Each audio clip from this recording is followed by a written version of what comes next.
So as Monday Night Football was going on and we had baseball getting ready to start, we were waiting for Kings basketball to arrive. We got another report from the New York Times that had a breakdown of some even more inflammatory emails from Jon Gruden. Shortly thereafter, Jon Gruden turned in his resignation, as I use air quotes there, because this very much felt like a resign or else situation, because I think you're starting to enter fire with cause territory. But regardless of that, Jon Gruden resigned and the conversation began. Anytime there's a conversation, anytime there's a story in sports, particularly the National Football League, that involves race, that involves homophobic behavior, that involves sexism, there's going to be a certain group of people who don't understand why this is a big deal. There's going to be a certain group of people who go, well, this was 10 years ago. This was 7 years ago. This was a variety of things. And of course, that's all wrong. The email about DeMaurice Smith was, in fact, 10 years ago. The second batch of emails that were released by the New York Times wasn't 7 years ago. It was over the stretch of a 7-year period of time. Those are two very different things. So I point that stuff out because when people tell you, especially when you're 48, 49, 50 years old, when you're 50 plus years old, when you're in your 60s, when you're that old, and you're telling people, well, this wasn't my intention. This is what I meant by it. I don't have a racist bone in my body. I'm the least racist person in the world. I have a black friend. I have this. I have that. Those people know exactly what they're saying. They know exactly what they're doing. And no, it wasn't an accident. It was just the first time that it went out to the public. And I think there's a number of different things, KC, to break apart with this. And I'm going to use Grant Napier as an example.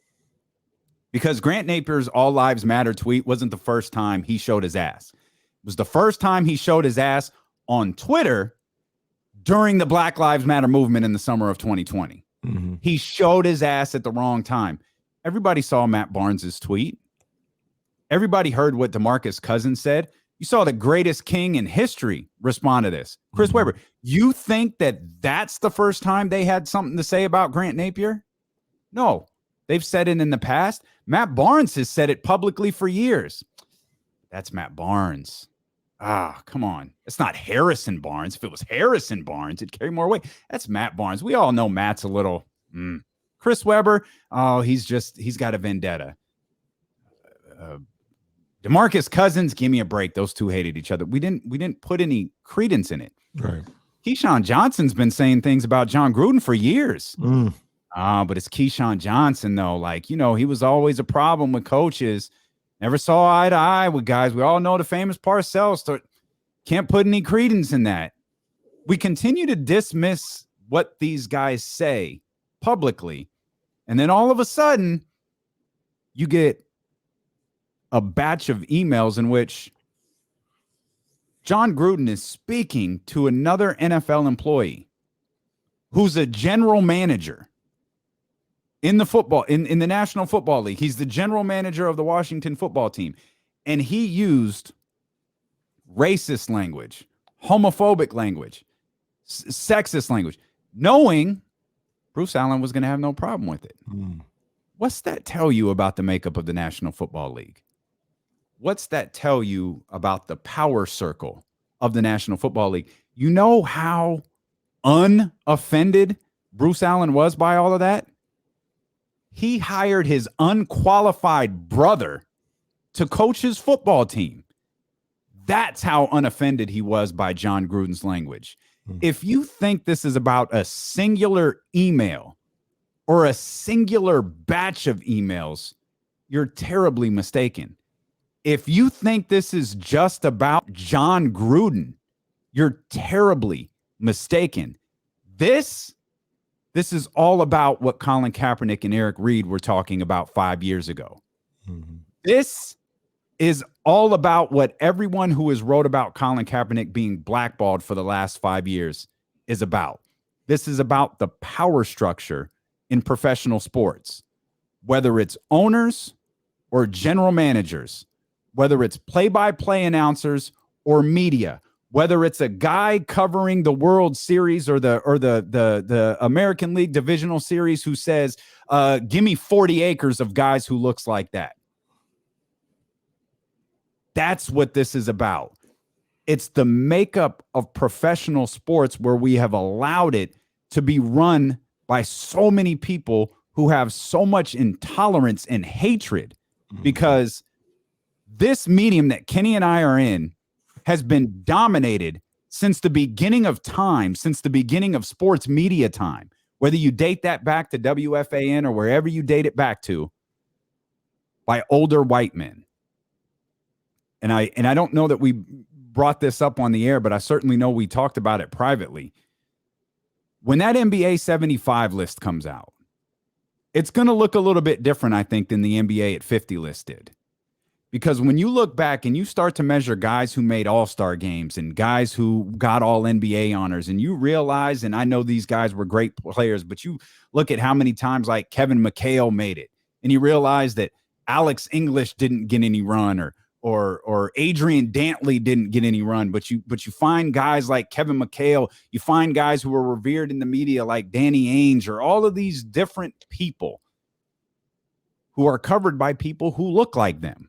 Mm-hmm. So we have our running joke about John Havlicek or Bob Cousy. Well, there's a reason that those guys are talked about in NBA circles back then the way that they were, because they look like the people who were writing about them. That's what this Jon Gruden thing is about. It's not about one particular coach. It's about the structure of professional sports. It's about the structure of the National Football League. And it's about when someone tells you something is going on, maybe you should listen. Whether that person is a professional athlete who you deem as a problem, or that person has some other profession, when someone points out a problem in an area, whether it's to a league or to an individual, listen. 100%, man. You hit it spot on. And the thing that I really look at with this Jon Gruden thing is, and it continues to stick out with me, and you mentioned it, it's not just what he said. It's almost like, what's the saying where somebody goes, don't tell me, it's almost like this, don't tell me what somebody said about me, tell me why they feel comfortable telling you. You know what I'm saying? Yeah. And it's, Jon Gruden said what he said, but the to me, the bigger issue is, why did he feel so comfortable saying this stuff?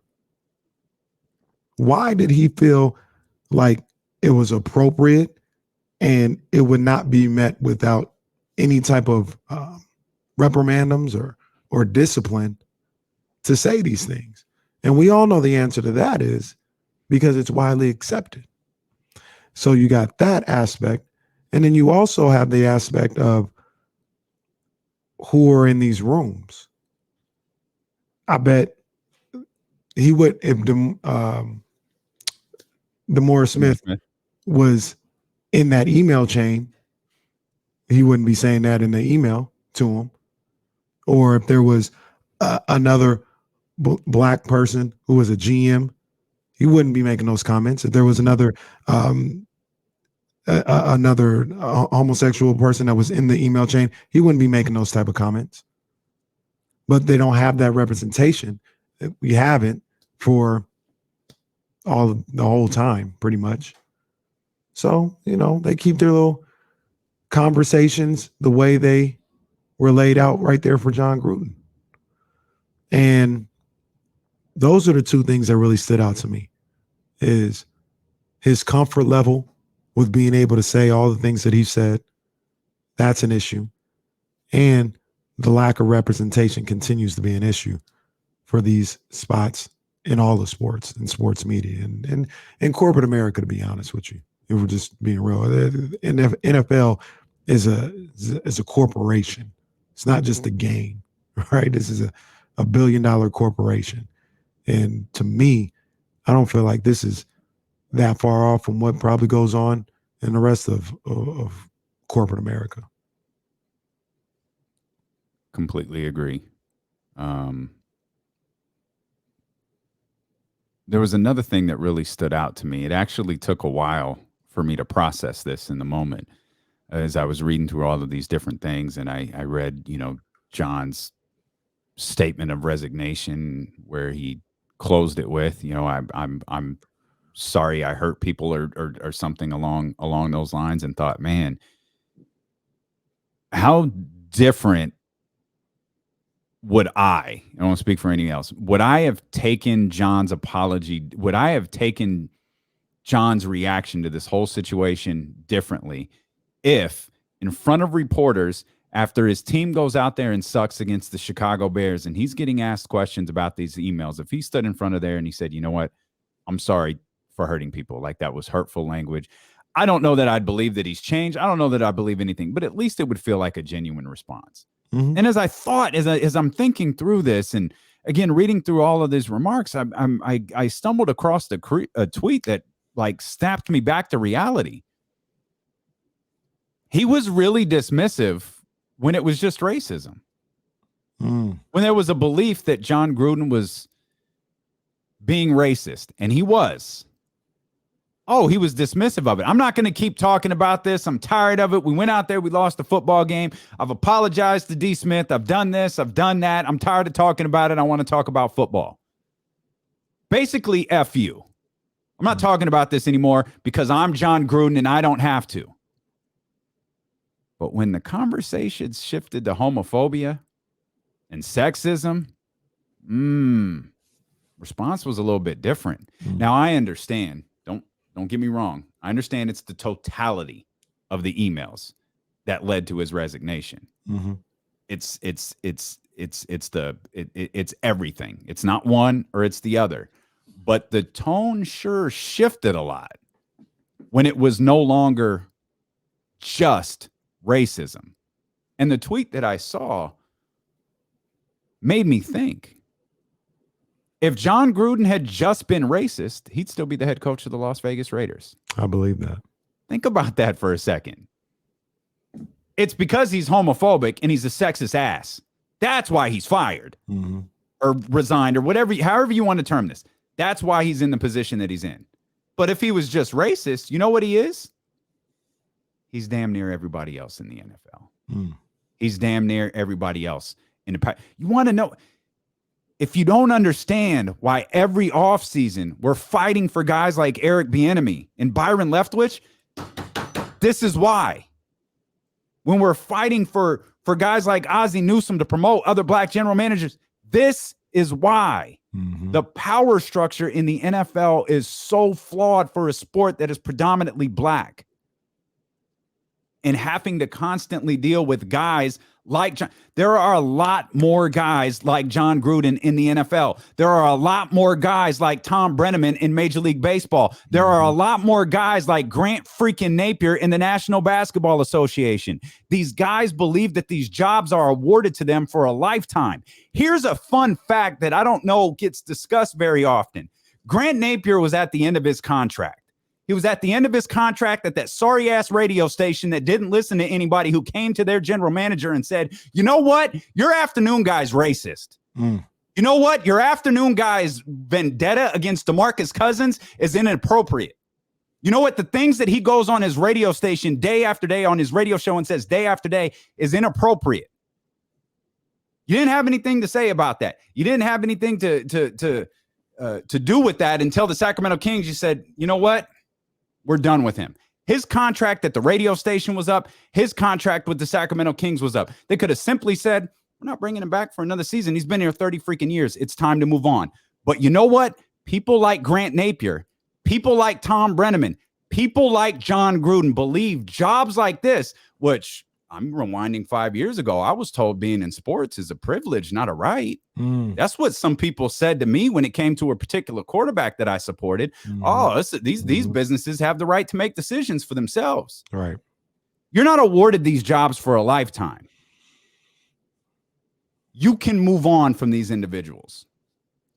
Kings just move on from him. They could have just moved on from him without making a big... Oh, he was at the end of his deal. We found out Mark Jones was on the market. Take Mark Jones over Grant Napier any day. Mm-hmm. No, and I applaud the Kings for this. They stood up for the first time and said, yeah, we're not taking this. I don't applaud those idiots down south who didn't say the same thing. They only let him go because the Kings let him go. If Grant Napier was still the play-by-play of the Sacramento Kings, he would still be on at 3 o'clock down south. Don't get it twisted. No one took the high ground over there. They were well aware of his behavior, and they chose. And that's the issue. You're aware of people's behavior like this, and you don't do anything about it. Mm-hmm. Bruce Allen, general manager or president of football operations, whatever his title was, he didn't have no problem with it.